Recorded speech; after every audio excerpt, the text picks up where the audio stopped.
Good afternoon, traders. It's Bill Baruch with Blue Line Futures, and this is the FX Rundown. We're seeing the dollar index back off the overnight highs after the ISM data. ISM manufacturing, the worst since February of 2016. We're seeing the euro come off the lows. 109.36 was the low. We do have a strong support level, 108.90, and below there, you're really getting into the French election going a couple years back, and there's a wide range of gap higher down there. But 108.90 is what you want to keep an eye on first. And then as we consolidate, it's a big headline-driven week. Boston Fed President Rosengren, he talks at 4 p.m. Central Time today, so he hasn't spoken yet. But as you're watching this, you might have some headlines coming out, so keep an eye on what he has there. He dissented at the rate cut in July, so it's not going to be a surprise to see him a little more hawkish. But what does this ISM data from today, contraction, what does it encourage his path here? Is he just as hawkish, arguably, or is he start to doven up a bit? So keep an eye on that. And then later tonight, you do have, or heading into tomorrow, you do have a British vote. Now, are they going to? Is British Prime Minister Johnson going to get the pass the no confidence vote? Is his power going to stay in course,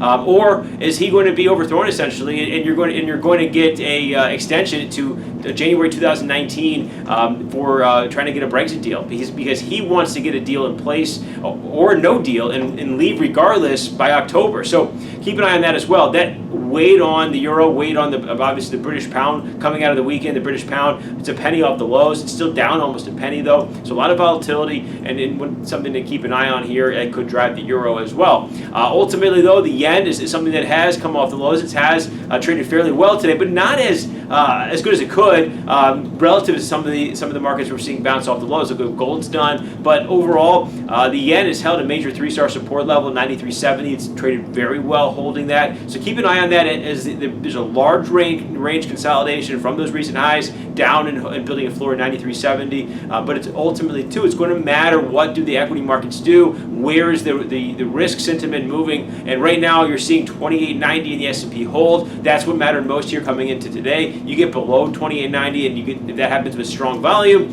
you're going to see the yen really surge because the selling in the stock market is going to accelerate. So keep an eye on that. And then we're looking at the Aussie dollar as well.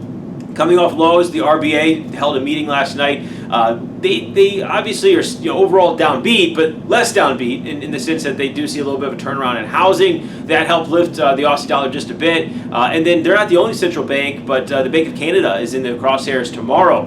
Now, the Bank of Canada, we've been talking about this over the last few months, that diverged against other central banks in policy, but in really sort of ignoring the global slowdown. But what do they address it? Do they take any comments towards potentially acting in line with what we've seen from the U.S., what we've seen from other central banks? And that could really weaken the Canadian dollar. What's important to know now is it's below 75, and that's a big support level to keep an eye on. So a lot going on tonight out of Australia. You have GDP data, so keep an eye on that going into tomorrow.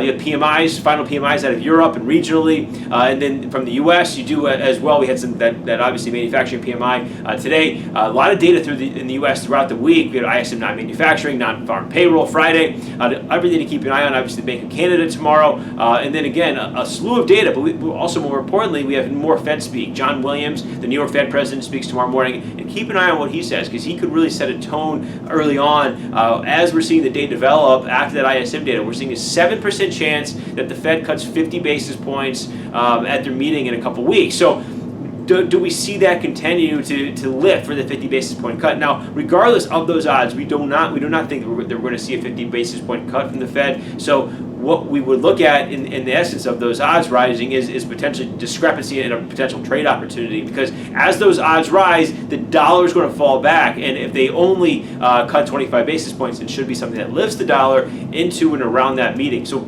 give us a call with any questions as we head into tomorrow, 312-278-0500. You can email us info at bluelinefutures.com. You can check our website for updates. You can sign up for a free trial research there. But remember, futures trading involves substantial risk of loss. It's not suitable for all investors. Thanks a lot.